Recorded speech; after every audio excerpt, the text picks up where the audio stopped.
In the crowded mess hall, Jake, a young African-American private, nudged his buddy. He passed along a scrap of paper with a crude sketch of a silver bracelet, whispering, "Probably bought it at Walmart."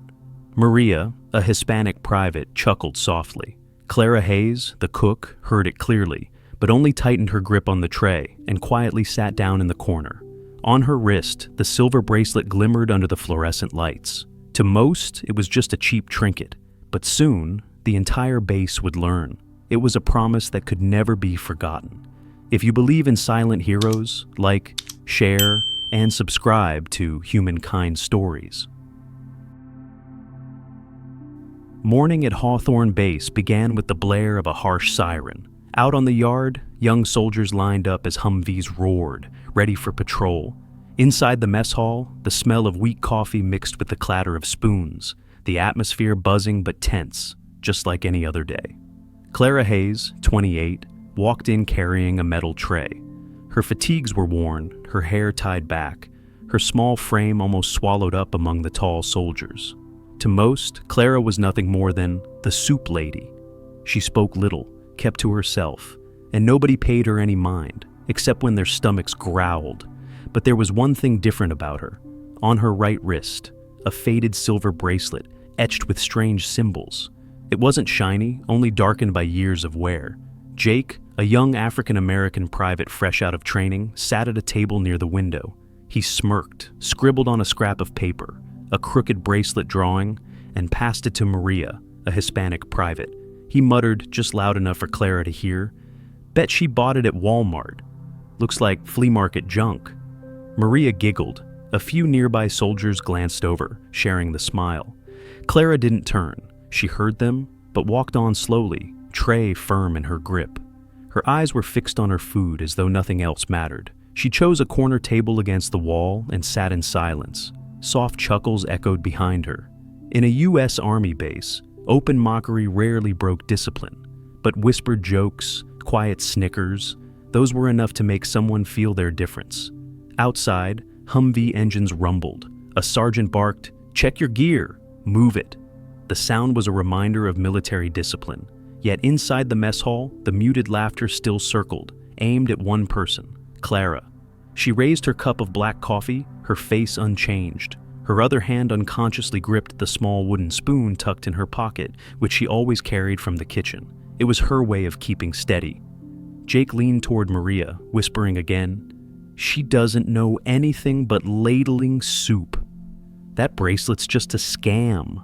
Maria grinned, but she fell silent when Clara's eyes swept over them by chance. In those eyes was no anger, no fear, only a calm that was hard to explain. It unsettled Maria for a moment. Clara continued her meal. Bite of egg, sip of coffee. The laughter around her faded into the general noise of the hall. She gave no reply, no defense. At Hawthorne, everyone thought they knew each other. A cook was just a cook. A silver bracelet was just a cheap trinket. But no one realized that beneath Clara's silence lay a memory the Army itself had erased. A memory she alone carried, every single day, in this mess hall full of laughter. The following noon, the mess hall was crowded again. The mood was heavier. Everyone remembered what had happened the day before. Clara walked in, tray in hand, the same as always. But this time, the whispers died quicker. A few glances flicked to her bracelet, then slid away. She picked her usual meal, eggs, bread, and black coffee. She sat at her corner table, quiet as ever. But the calm didn't last. 2 officers entered. Lieutenant Sandoval led the way. Known for being harsh, his face still showed the sting of a reprimand he'd taken that morning over a patrol mistake. Behind him came Major Riker, a man hardened by years in Afghanistan, voice low and gravelly, his eyes always cold. The chatter in the room dimmed, giving way to the weight of their presence. Sandoval's gaze swept across the hall, landing on Clara. His tone was flat, deliberately loud enough to carry. "Logistics, huh? Just keep the soup line moving. Don't think that trinket means anything." A few quiet chuckles broke out. Clara didn't look up. Her hand tightened around the wooden spoon in her pocket, eyes still on her tray. Riker stood beside him, smirking faintly. His eyes passed over the bracelet, lingered for a beat, then moved on as if it were beneath notice. His voice was calm, but low enough for nearby soldiers to catch. "In Afghanistan, I saw plenty of people cling to empty symbols. When the bullets start flying, no bracelet will save you." The mess hall went dead quiet. Nobody dared laugh now, but the words hung in the air like blades. Clara gave no response. She chewed slowly, back straight, eyes steady. Yet inside, a memory flickered, smoke stinging her lungs, the roar of helicopter blades. Ross's eyes as he fell in Nuristan. Her grip on the spoon tightened, as though holding on to the memory itself. One slow breath escaped her, and silence settled around her again. Sandoval scoffed softly and turned away. Clara's silence was a weakness to him, proving she had no answer. Riker didn't glance back either.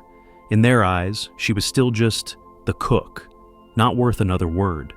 As the two officers left, the room slowly regained its noise, but no one dared whisper jokes like the day before. Some glanced at Clara, curiosity and unease mingling in their eyes. Jake sat in the corner, pencil clenched tight in his fist. The sketch of the bracelet from yesterday burned in his mind, making his chest heavy with guilt. Clara stood and set her tray down. She adjusted her sleeve and walked calmly to the door. Her figure is small, but each step is firm, unshaken. Outside, the desert wind whipped hot across the yard, carrying the roar of engines from the training field. Clara lifted her chin, eyes fixed far ahead. No one knew what memory passed through that gaze. Back in the mess hall, Jake whispered to Maria, "She's not like we thought, is she?" Maria said nothing. She didn't laugh this time. Late afternoon. Harsh sunlight burned down on the row of warehouses at the southern edge of the base. Clara was tallying rations, her pencil tapping rhythmically against the clipboard. Outside, the engines of armored vehicles roared, dust swirling thick. A detachment of special forces had just returned from an extended mission. 6 figures stepped down, uniforms caked in dirt, body armor scuffed. They didn't need to speak. Their presence made the air heavy. A few young soldiers nearby fell silent, quickly moving aside.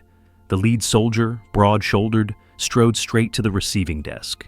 His voice was rough. "This the supply depot?" Clara nodded, setting her pencil down. "Yes, I'm in charge here." He smirked, glancing at his buddies. "In charge of the depot? Looks more like serving soup." A few chuckles rippled. Jake, lingering at the door by chance, frowned. He remembered that just yesterday, he himself had laughed the same way. Clara didn't answer. She slid the ledger across, waiting for signatures. Her rolled-up sleeve revealed the silver bracelet. A shaft of sunlight slanted down, catching the faint etched marks. A young operator in the back whistled. "Cool bracelet? New jewelry?" The laughter grew again. Clara stayed silent, her eyes on the list. Then the last man walked in. Older than the rest, his hair graying, a scar running down his cheek, eyes like steel. He was pulling off his gloves, ready to sign, when he suddenly froze. His gaze locked on Clara's wrist. The small room went still. The man stiffened, his breath caught. A few seconds passed, then he straightened fully. With sharp precision, he lifted his right hand to his brow. A formal salute. Everyone stared in shock. The younger soldiers gaped. A veteran operator, survivor of countless black missions, was saluting. A cook? Clara hesitated. She looked into his eyes and saw something. Recognition and respect. After a heartbeat, she slowly raised her hand in return. The air was so taut, it felt like it might shatter. One young soldier couldn't hold back, whispering, "Sir, what's going on?" The older man lowered his hand, his voice deep and firm. "That bracelet, it isn't jewelry. It's the mark of Ember. The one who wore it once saved my life." The whole room froze. Jake felt a chill race down his spine. He thought of the scrap of paper he'd passed around, the sloppy sketch now heavy as stone in his memory. Clara said nothing. She closed the ledger, turned, and walked out, leaving a room full of stunned eyes. As the steel door shut, whispers erupted. "Ember? Wasn't the whole unit killed? I heard the files were erased. Then, who is she?" Jake stood rigid, fingers gripping the desk. He no longer dared to laugh. Only one question hammered in his head. Who is she really? Outside, the desert wind whipped sand into the air. Clara walked on, her petite figure blending into the gray concrete buildings. But to those who had just witnessed it, she was no longer the cook. The rumor spread through the base overnight. Soldiers retold the scene in the warehouse, each version colored differently. But one detail never changed. A veteran operator had stood at attention and saluted a cook. The next morning, the change was noticeable when Clara entered the mess hall. No more chuckles, no scraps of paper passed around. Instead, eyes filled with scrutiny, curiosity, suspicion, all fixed on the silver bracelet. Clara remained calm. She picked up her usual meal and sat in her corner. But this time, the silence was almost suffocating. The door swung open. Colonel Marcus walked in, tall, broad-shouldered, face lined with years. Everyone in the base knew Marcus's reputation. Unyielding, never soft. Conversation died instantly. All eyes followed him as he strode directly to Clara. His voice was low, steady. "Private Hayes, with me." Clara set her tray down, rose, and followed. The mess hall door closed behind them, leaving a storm of whispers. In the command office, yellow light pooled over the large wooden desk. Marcus sat, placing an old, worn file before her. He flipped it open, revealing a page stamped in red, bearing a circular emblem, coordinates encircled by silver. His eyes were fixed on her wrist. "Explain. Why does your bracelet carry this mark?" Clara slipped the bracelet off and set it on the desk. The scratched silver matched the file's symbol perfectly. She looked Marcus in the eye, voice steady. "Because it belonged to Corporal Daniel Ross. He fell that night in Nuristan." Marcus froze. "That night, the Ember unit was reported wiped out." Clara nodded slightly. "Not all of us. I was the third through the door. Ross went down right in front of me. I dragged 2 others out, but when we returned, the record was erased. The unit was declared dead. All that remains is this bracelet." The room was silent. The ceiling fan groaned above. Marcus sat unmoving for several seconds, his expression shifting from doubt to deep thought. He remembered classified reports, blacked out lines, missing pages. Now the missing piece sat across from him. Marcus stood.